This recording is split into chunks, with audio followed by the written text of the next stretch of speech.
recognize my disabilities, emphasize my possibilities.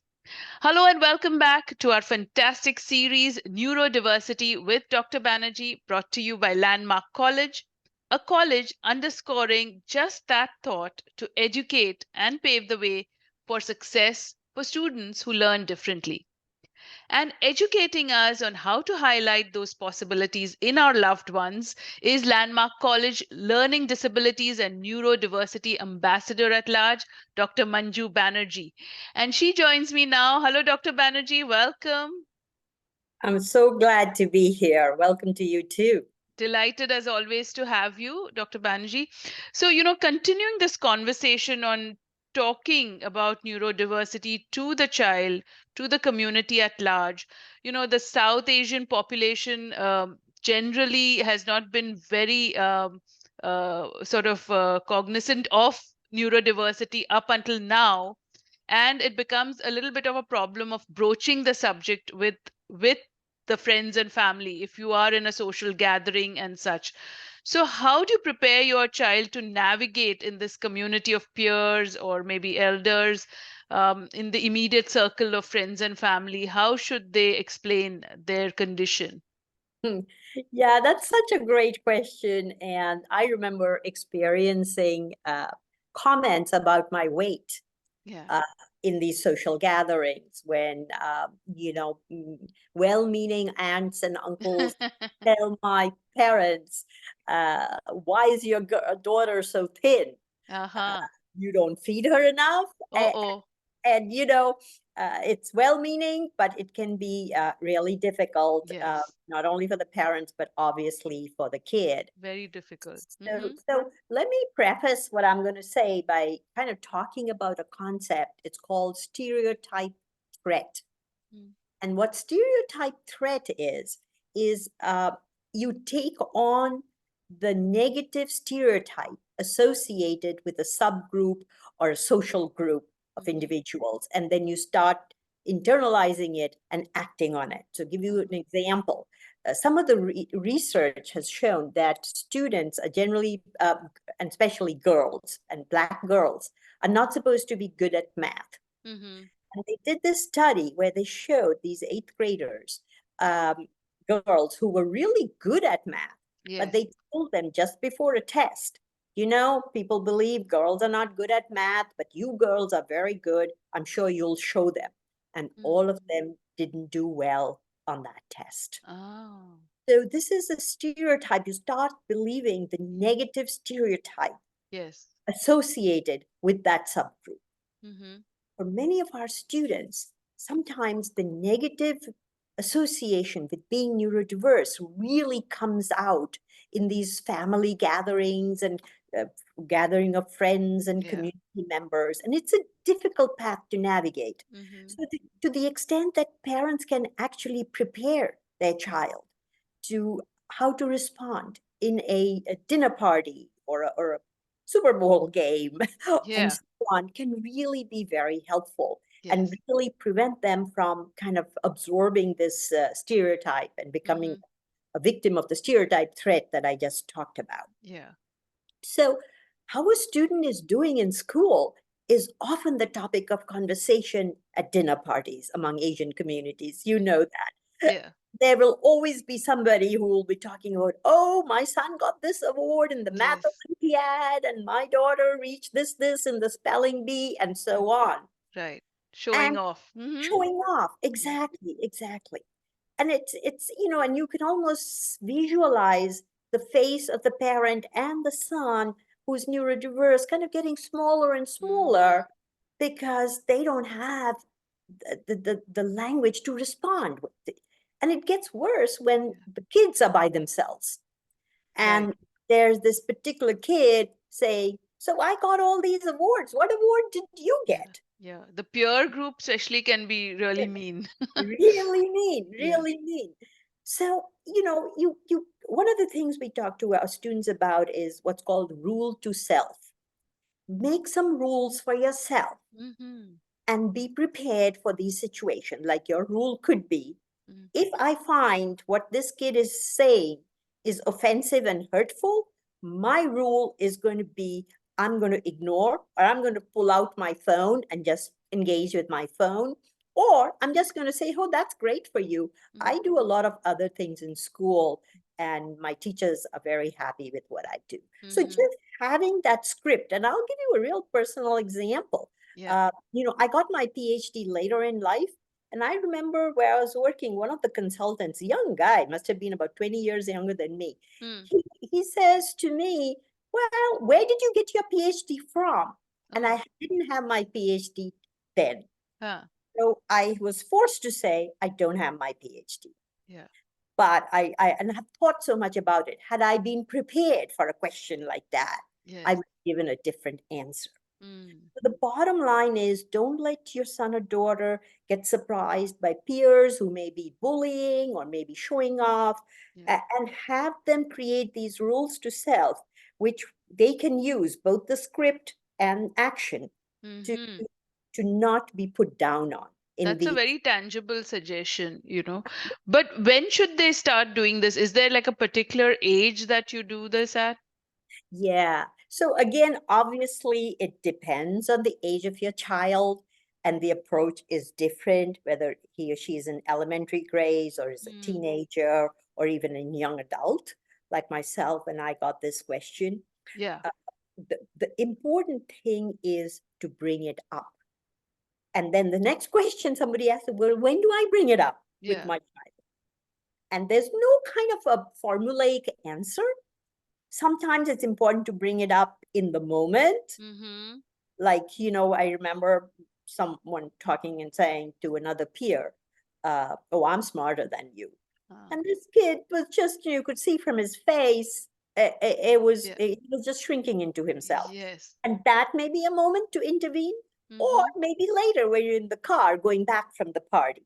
Mm-hmm. But the basic point is, uh, giving them a script and giving them the tools of what to say when you're being put down, basically how to navigate this Mm-hmm. situation.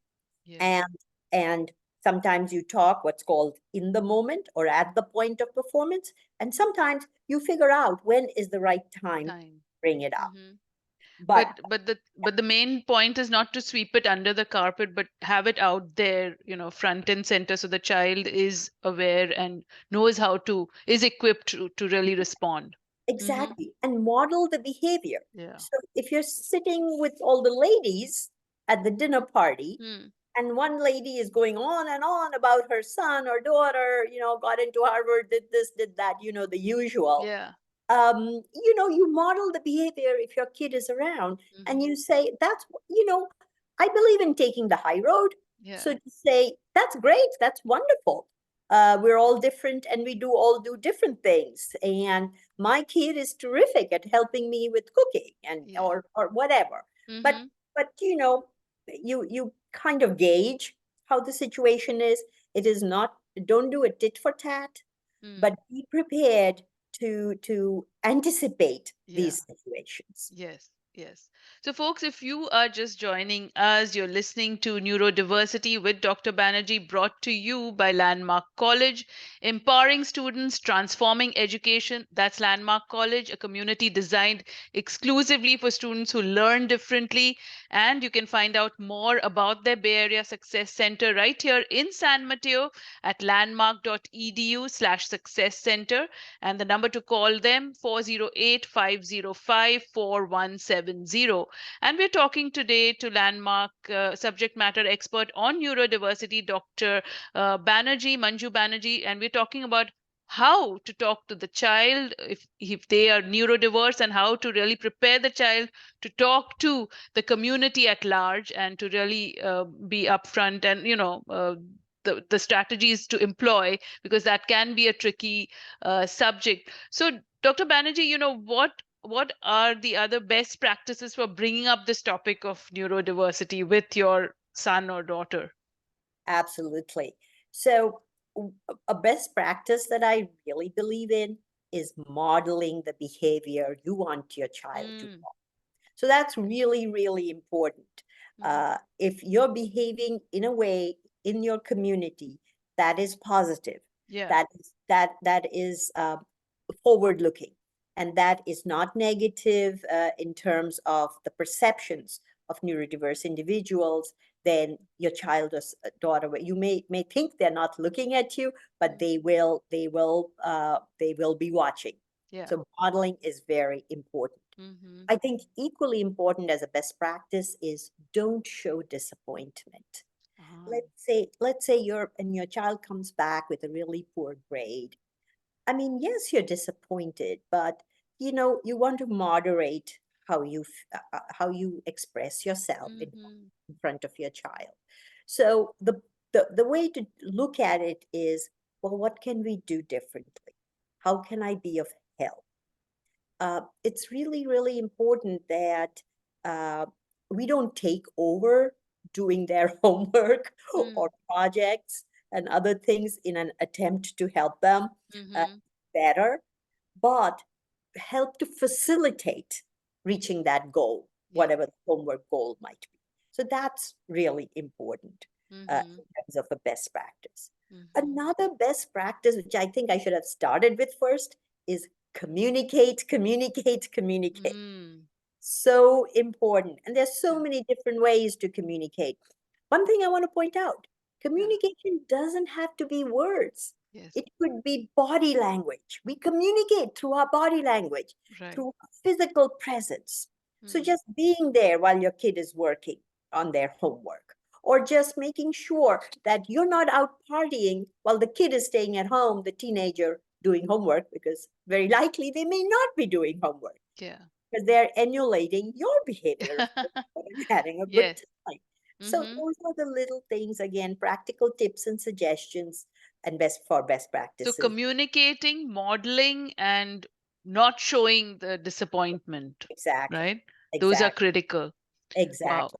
Those Exactly. are very constructive suggestions, Dr. Banerjee. Thank you for that. Well, folks, you are listening to Neurodiversity with Dr. Banerjee, brought to you by Landmark College, combining research based learning strategies and academic support to prepare students for the rigor of college level work.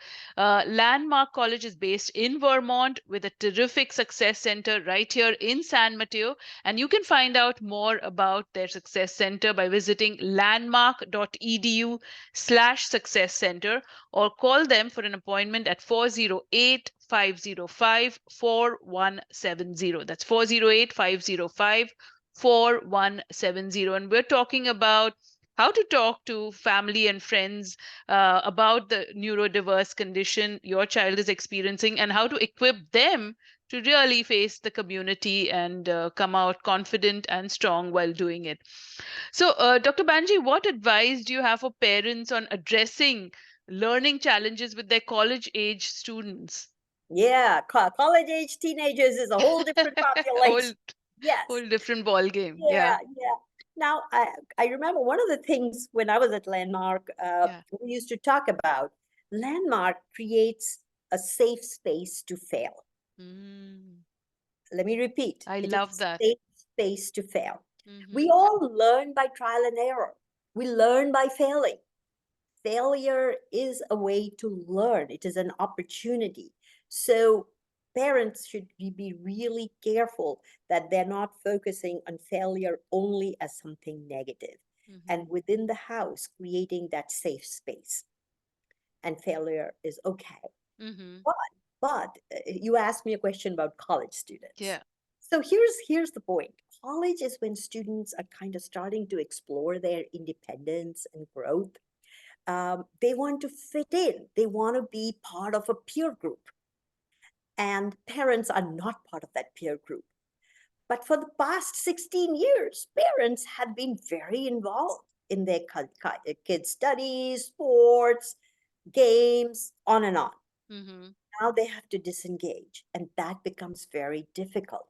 College is a time of shift Mm-hmm. in the child parent relationship.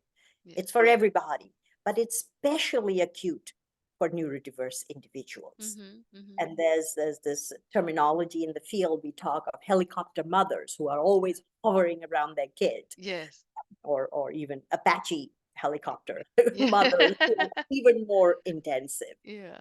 So it's really important that to facilitate friendship, but we only friend. Mm-hmm. That's important. You have to give your chance, you have to give your kid a chance to develop agency and autonomy, to Okay. make decisions, even when you know that decision is not a good one. Like, don't wait till the last minute to start studying for your upcoming test. Mm-hmm. I want to say something about consequences. Yeah. That's another important thing. Um, Consequences uh, can have an impact, but they should not be such that they are always demoralizing. Mm-hmm. So, sometimes parents will say, fine, I told you to study, you didn't study, you failed that test. Mm. That's the consequence. Yeah. I mean, let them experience the consequence, but then come back and say, how can I help you Mm. figure out a way so that this doesn't happen again? Or you know what to do when you need to do it. Mm-hmm. So again, the word here for parents is facilitate. Yeah. How can you be a facilitator?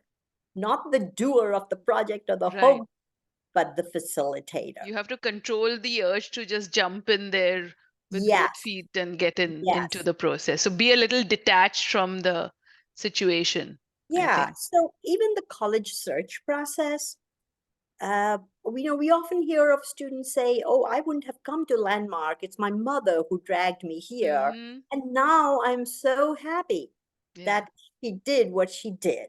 Yes. So, gauge how much involvement is needed, especially with your teenagers, but always have in the back of your mind, teenage is years for developing one's independence. Yeah. And how can you find opportunities to help that flourish? Mm-hmm.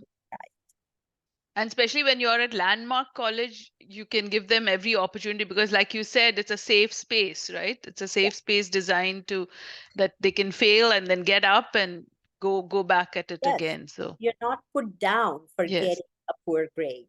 I mean, I yes, used to tell a lot of my students, don't let a grade or a score dictate your life. yes. One grade or one score in a moment in time. Mm-hmm. Mm-hmm. That, and parents should remember that too. Yeah, yeah. So Even no setbacks and taking every step forward. I mean, it's easier said than done. I Done. want Yeah. to say all of this takes time. Yes. Some of the practical tips and suggestions that I'm giving don't happen overnight. So be Mm-hmm. patient. Be patient with your child. Be patient with yourself.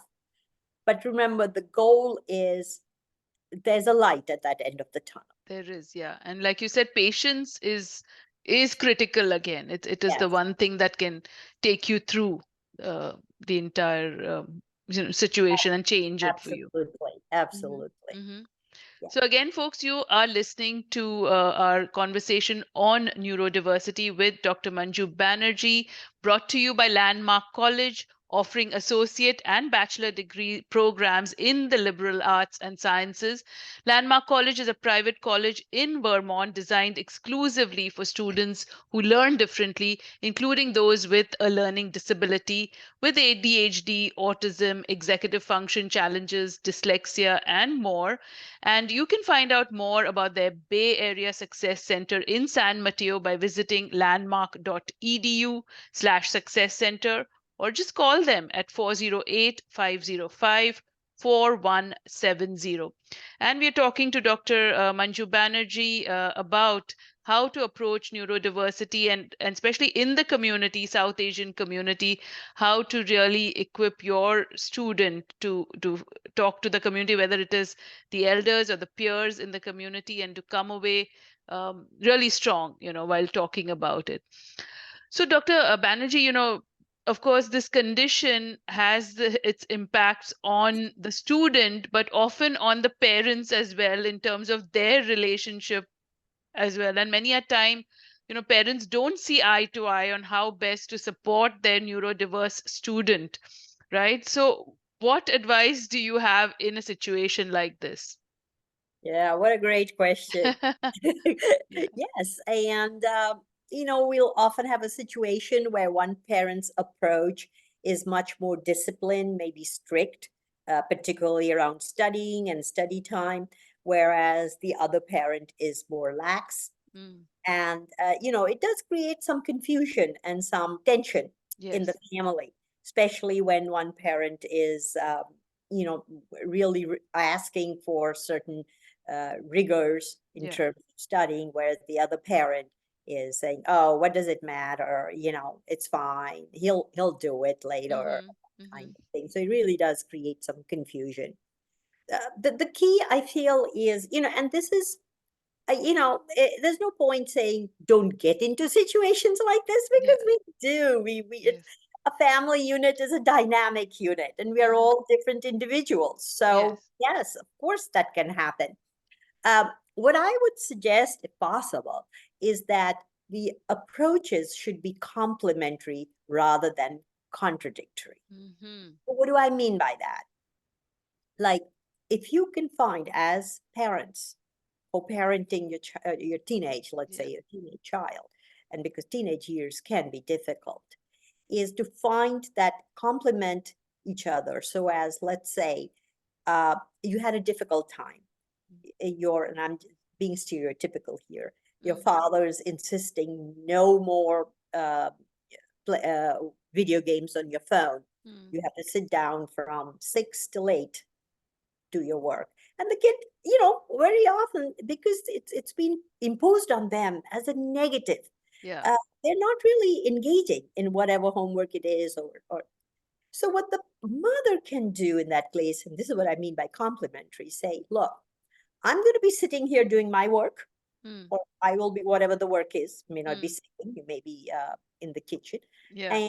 And you can say, listen, you can come here and do the work. So being in a co-space, Um, seeing, I remember my ADHD students saying, I go to the library just because I see other students reading. yeah.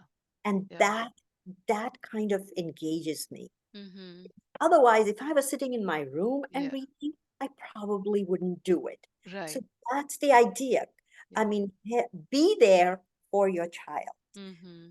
And instead of kind of being just this imposed study time, Yes. child sees that you're also working. Like, if you have office work, then sit there and open up your computer, do office work. You can do it on the kitchen counter. And that way, it kind of diffuses some of that tension and some of the negativity Very of true. different approaches. Yeah. Mm-hmm. Yeah. So try And to work around it, don't yes, have things set in stone. So if one parent is saying something one way, you don't have to go that way, but you can offer another suggestion.